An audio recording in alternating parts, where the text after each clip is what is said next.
আল্লাহ তাআলা বলেন ওয়াল আসরি ইন্নাল ইনসানা লাফি খুসর, সময়ের কসম, ওই মানুষগুলো বড় ক্ষতিগ্রস্তের মধ্যে আছে, সমস্ত মানুষগুলো ধ্বংসের মধ্যে আছে।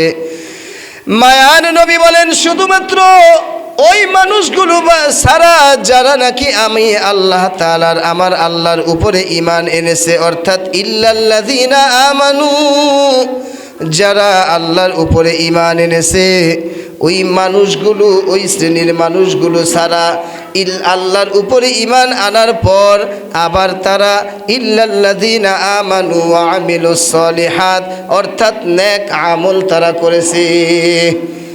আল্লাহ তাআলার উপরে পরিপূর্ণ ঈমান এনে তারা সময়কে কাজে লাগাইছে কিসের মাধ্যমে? বলে ইবাদতের মাধ্যমে। কিসের লাইনে? ইবাদতের লাইনে। তারা যখন সময় পায় প্রতিটা সময়ে তাদের আল্লাহর ইবাদতের মধ্যে কেটে যায়। আল্লাহর ওলিরা এমনি এমনি আল্লাহর ওলি হয় নাই। আজ গোটা পৃথিবীর মধ্যে আল্লাহর ওলিদেরকে মানুষ স্মরণের আকারে তাদের নামগুলো স্মরণ করে। কেন? বলে তারা আল্লাহর দেওয়া সময়টাকে কাজে লাগাইছে। ভারতবর্ষের মধ্যে আল্লাহর ওলিরা ভারতবর্ষের জমিনে শুয়ে আছে। বাংলাদেশের মধ্যে আমানত শাহ খান জাহান আলী আল্লাহর ওলি, এদেরকে আল্লাহ তাআলা এত দামি কেন বানাইছে? বলে তারা আল্লাহর রাস্তায় এই সময়টাকে মূল্যায়ন করেছে। আল্লাহর রাস্তায় সময়টা মূল্যায়ন করার কারণে আল্লাহ রাব্বুল আলামিন যেমনি দুনিয়ার বুকে তাদেরকে সম্মানিত করেছে, ঠিক তেমনি হাসরের ময়দানেও আল্লাহ তাদেরকে সম্মান দান করবে এবং তাদেরকে আমার আল্লাহ জান্নাতি বানায়া দিবে। সুবহানাল্লাহ। এজন্য আল্লাহ পাক বলেন সময়ের বড় দাম। ও বান্দা, সময়টা আমি আল্লাহ তোমাকে দিয়েছি, এই সময়টাকে যারা মূল্যায়ন করেছে আমি আল্লাহ তাদেরকে কেমন দামি করেছি। আল্লাহ পাক রব্বুল আলামিনের একজন বান্দা ওই ভারতবর্ষের দিল্লি শহরের মধ্যে হিন্দুদের এলাকার মধ্যে যার নামের উপরে এখনো মিনার দাঁড়িয়ে আছে, কুতুবউদ্দিন মিনার, এই কুতুবউদ্দিন বখতিয়ার কাকি রহমতুল্লাহ আলাইহি এমন একজন দামি মানুষ। এই দামি মানুষটাকে আল্লাহ তাআলা এত দাম বাড়াইয়া দিলেন, ভারতবর্ষের দিল্লির হিন্দুরা পর্যন্ত কুতুবউদ্দিনের কথা স্মরণ করে। কেন? বলে সময়কে কাজে লাগাইছে। এমন আল্লাহর ওলি কুতুবউদ্দিন বখতিয়ার কাকি রহমতুল্লাহ আলাইহি আল্লাহর ওলির মৃত্যুর শয্যায় যখন চলে আসলো, মৃত্যুর সময় নিকটবর্তী হওয়ার পর আল্লাহর ওলি তার খাদেমকে ডাক দিয়ে বলেন, ও খাদেম, আমি দুনিয়ার থেকে বিদায় নিয়ে যাব, আমার আল্লাহর সাথে দিদারে যাব, আল্লাহর সাথে সাক্ষাতে যাব। আমার মৃত্যুর খবর শোনার পর ভারতবর্ষের হিন্দুস্তানের অনেক বড় বড় ওলামায়ে কেরাম, বড় বড় আলেমরা আসবে আমার জানাজায় শরীক হওয়ার জন্য, আমার জানাজার নামাজ পড়াইবার জন্য। কিন্তু সবাই যেন আমার জানাজার নামাজ না পড়ায়। আমাকে তুমি 4টা গুণ আমি তোমার কাছে বলে যাই, এই 4 গুণওয়ালা যদি কোনো আলেম পাও তাহলে আমি কুতুবউদ্দিনের জানাজার নামাজ পড়াইতে অনুমতি দিবা। আর যদি এই 4 গুণওয়ালা ব্যক্তি না পাও, আমি কুতুবউদ্দিনের জানাজার দরকার নাই, আমার লাশটা এমনিই পচে গলে যাবে। আল্লাহর ওলি কুতুবউদ্দিন আল্লাহ তাআলার বড় দামি। এমনি এমনি হয়েছে নাকি? সময়কে কাজে লাগাইয়া হয়েছে। যখনই সময় পাইছে আল্লাহর ইবাদতের মধ্যে কাটাইছে, যখনই সময় পেয়েছে জবানটাকে মাওলার জিকিরের মধ্যে কাটাইয়া দিছে। আমার মাওলাকে 1 মিনিট 1 মুহূর্ত 1 সেকেন্ডের জন্য ভুলে নাই। না ভুলার কারণে আমার আল্লাহ কুতুবউদ্দিনের দাম বাড়াইয়া দিছি। আল্লাহর ওলি কুতুবউদ্দিন খাদেমকে বলো, ও খাদেম, 4টা ওসিয়ত আমি তোকে করে যাই, এই 4 ওসিহত অর্থাৎ 4 গুণওয়ালা ব্যক্তি যদি না পাও আমার জানাজার নামাজ পড়ানোর দরকার নাই। আল্লাহর বান্দা কুতুবউদ্দিন দুনিয়ার থেকে বিদায় নেওয়ার পর সকল মানুষগুলো তার লাশের সামনে চলে আসলো। হিন্দুস্তানের মানুষ, ভারতবর্ষের বড় বড় আলেম ওলামারা এসে উপস্থিত হয়ে গেল। আল্লাহর ওলির জানাজার নামাজ পড়াইবার জন্য সবার দিলের মধ্যে তামান্না। কিন্তু আল্লাহর ওলির জানাজার আগে খাদেম দাঁড়ায়া বলতেছে, ও ভারতবর্ষের ওলামায়ে কেরাম, কুতুবউদ্দিন মৃত্যুর পূর্বে 4টা ওসিহত করিয়া গেছে। এই 4 গুণ বিশিষ্ট বান্দা যদি পায় তাহলে তাকে জানাজার নামাজ পড়াইতে বলছে। আল্লাহর ওলি কুতুবউদ্দিনের 1 নাম্বার ওসিহত, 1 নাম্বার গুণ হলো দুনিয়ার হায়াতের জিন্দেগির মধ্যে এমন মানুষ যদি থাকে যে তার হায়াতের জিন্দেগিতে বালেক হওয়ার পর থেকে মৃত্যুর আগ পর্যন্ত অর্থাৎ জীবনে কোনো দিন আসরের আগে 4 রাকাত সুন্নত নামাজ ছোটে না। সুবহানাল্লাহ, খুব সহজ বিষয়টা না, একবারে সহজ। বলে আসরের 4 রাকাত সুন্নত নামাজ ছোটে নাই, তাহলে কি ওই বান্দা ফরজ পড়ে নাই? কি বলেন? ফরজ না পড়ে সুন্নত পড়ছে? হ্যাঁ, ফরজ নামাজ আগে আদায় করছে তারপরে সুন্নত। বলে যে সুন্নত নামাজ আদায় করছে এরকম বান্দা তাও জীবনে কখন? বলে সারা জীবনে একবারও না। সমস্ত মানুষগুলো শোনার পরে গোটা জানাজার ময়দান কেমন যেন স্তব্ধ হয়ে গেল, সবাই চুপ হয়ে গেল। এই গুণওয়ালা বান্দা কই? কোথায় এই গুণওয়ালা বান্দা? কিন্তু আল্লাহর ওলি কুতুবউদ্দিনের কথা সত্য না মিথ্যা? আরো আওয়াজ দিয়ে বলেন, সত্য না মিথ্যা?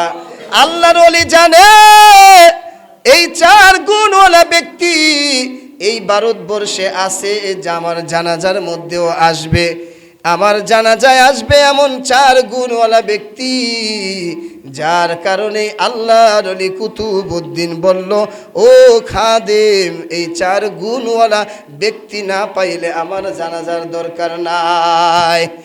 আল্লাহর ওলি কুতুবউদ্দিনের প্রথম 1 নাম্বার গুণ, জীবনে কখনো কোনো দিন আসরের আগে 4 রাকাত সুন্নত নামাজ ছোটে নাই। কেন আসরের কথা আসলো? বলে সারা দিনের নামাজের মধ্যে আসরের নামাজটা বড় দামি। কারণ দুনিয়ার হায়াতের জিন্দেগির মধ্যে আল্লাহ পাক 5 ওয়াক্ত নামাজ ফরজ করেছেন। দিন এবং রাতের উভয়ের মধ্যবর্তী নামাজের নাম হলো আসরের নামাজ। আসরের নামাজের পরে রাত্রের সূচনা শুরু। আবার আসরের নামাজের এরকমভাবে যেই ব্যক্তি পড়বে ওই ব্যক্তিকে আল্লাহ তাআলা দামি বানায় দিবে। আল্লাহর ওলি কুতুবউদ্দিন বলেন আসরের নামাজটা বড় দামি। ও খাদেম, 2 নাম্বার গুণ, আমার জানাজার নামাজ যায় পড়াইবে ওই বান্দার 2 নাম্বার গুণ হইল বান্দার হায়াতের জিন্দেগিতে কোনো দিন তাহাজ্জুদের নামাজ ছোটে নাই। কিসের নামাজ? কথা কয় না, কিসের? কখন পড়ে? হ্যাঁ, সূর্য ওঠার পরে। আল্লাহর ওলি 2 নাম্বার গুণ বলে দিলেন যে আল্লাহর এমন বান্দা যদি থাকে যে তার হায়াতের জিন্দেগির মধ্যে কোনো দিন তাহাজ্জুদের নামাজ ছোটে নাই, অথচ আমাদের বুকে সাহস এরকমভাবে বুকে হাত দিয়া আমরা অনেকে বলতে পারবো আমি বালেক হওয়ার পর থেকে এই পর্যন্ত আমার 40 বছর 30 বছর হায়াতের জিন্দেগিতে আমি কোনো দিন 5 ওয়াক্ত নামাজ ঠিক মতো পড়ি নাই। আছে কি না? এমন বান্দা নাই? বুকে হাত দিয়ে বলতে পারবে না যে আমি বলতে পারবো 5 ওয়াক্ত নামাজই ঠিক মতো পড়ি না, তাহাজ্জুদ তো অনেক দূরের কথা, 5 ওয়াক্ত নামাজ ঠিক মতো পড়ি না, এমন বান্দাও আছে। কিন্তু আল্লাহর ওলি বললেন 2 নাম্বার গুণ, যেই বান্দা তার হায়াতের জিন্দেগির মধ্যে আল্লাহ পাকের হুকুম তাহাজ্জুদের নামাজ, যেই নামাজটা বড় দামি নামাজ, আল্লাহ তাআলার কাছে অত্যন্ত দামি, অর্থাৎ ওই সময় আমার মালিক আল্লাহ প্রথম আসমানের মধ্যে এসে বান্দাকে ডাকতে থাকে, বান্দা ওঠ, ও বান্দা আমার কাছে বল, তোর যত জরুরত আছে, যত হাজত আছে, আমি আল্লাহর কাছে চা। আমি আল্লাহর কাছে চাওয়ার একটা সময় দুনিয়ার মানুষের কাছে, রাজা বাদশার কাছে চাওয়ার বিশেষ কিছু মুহূর্ত থাকে কি থাকে না? কি বলেন, থাকে কি থাকে না? দুনিয়ার বাদশার দরবারে বিশেষ বিশেষ এমন কিছু মুহূর্ত থাকে যেই মুহূর্তে একা বাদশা ছাড়া আর কেহ থাকে না। ওই একাকিত্ব সময়ের মধ্যে পার্সোনাল কিছু ব্যক্তি দেখা সাক্ষাৎ করে কি করে না? আল্লাহ পাক রব্বুল আলামিন বলে, আমার কিছু পার্সোনাল বান্দা আছে যারা আমি আল্লাহর দেওয়া হায়াতের সময়টাকে কাজে লাগাইয়া রাত যখন 3টা 4টা বেজে যায়, রাত যখন গভীর হইয়া যায়, ওই বান্দাদের দিলের মধ্যে জ্বালা পোড়া শুরু হইয়া যায়। ওই বান্দাগুলো আর বিছানায় থাকতে পারে না। ওই বান্দাগুলো আমি আল্লাহর কুদরতি পায়ে সিজদা দেওয়ার জন্য বান্দাগুলো ঘুম থেকে জাগ্রত হইয়া যায়। যাই নামাজের মধ্যে দাঁড়াইয়া ওই বান্দাগুলো আমি আল্লাহর কুদরতি পায়ে সিজদা দেওয়ার জন্য দাঁড়াইয়া যায়।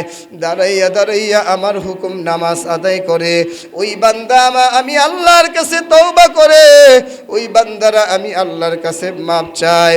আল্লাহর যত ওলি তাহাজ্জুদ ছাড়া কোনো দিন হওয়া সম্ভব না। আল্লাহর বান্দা কুতুবউদ্দিন 2 নাম্বার গুণ ঘোষণা করে দিলেন তার খাদেম। দ্বিতীয় নাম্বার গুণ হলো যে তার জীবন দশায় কোনোদিন সে তাহাজ্জুদের নামাজ ছাড়ে নাই। 3 নাম্বার গুণ আল্লাহর ওলি বলতেছেন, আমার জানাজার নামাজ পড়ানোর জন্য 3 নাম্বার গুণ যার মধ্যে থাকবে, এমন ব্যক্তি যে হবে তার এই 2 চক্ষু দিয়ে বালেগ হওয়ার পরে কোনোদিন কোনো বেগানা নারীর দিকে তাকায় না। অনেক সহজ না? কি বলেন? গুণগুলো অনেক সহজ না? কত সহজ! অথচ যুবক সন্তানের এই বালেগ হওয়ার পর থেকে এমন কোনো চক্ষু নাই যে চক্ষু বেগানা নারীর থেকে কখনো কোনোদিন ছাড় পেয়েছে। বলে এজন্য আল্লাহর ওলি বললেন, এমন একজন আল্লাহর বান্দা যার মধ্যে 3 নাম্বার গুণ থাকবে, সে তার এই চক্ষু দিয়া জীবনে কখনো কোনোদিন পরনারীর দিকে তাকায় নাই। কয়টা হইল? 3টা গুণ। সর্বশেষ 4 নাম্বার গুণ আল্লাহর ওলি বলতেছে, ও খাদেম, 4র্থ নাম্বার গুণ হইল বালেগ হওয়ার পর থেকে, অর্থাৎ জীবনে কখনো কোনোদিন এই জবান দিয়া মিথ্যা কথা বলে নাই। কয়টা হইল? এই 4টা গুণের অধিকার যদি কোনো বান্দা থাকে, ওই বান্দা যেন আমি কুতুবউদ্দিনের জানাজার নামাজের ইমামতি করে। খাদেম যখন এই 4 গুণের কথা গোটা জানাজার মধ্যে সকল হাজার হাজার মানুষের মধ্যে ঘোষণা করে দিলেন, গোটা মানুষের জানাজার ময়দানটা স্তব্ধ হয়ে গেল। সকল মানুষগুলো নীরব, নিস্তব্ধ, কোনো মানুষ নাই। খাদেম ডাক দিয়ে বলে, ও আল্লাহর বান্দা, নিশ্চয়ই এই 4 গুণের অধিকারী বান্দা আছে। যদি না থাকতো কুতুবউদ্দিন কোনোদিন বলে যাইতো না।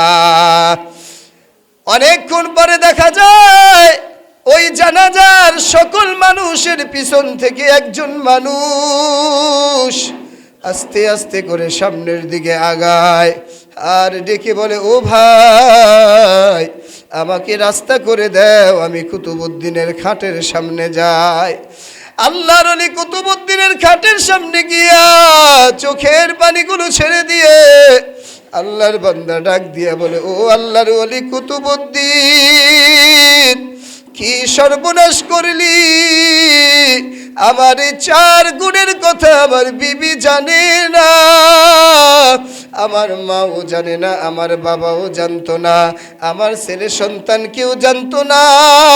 এই 4টা গুণ একমাত্র আমার মাওলার সাথে ছিল আমার গোপন।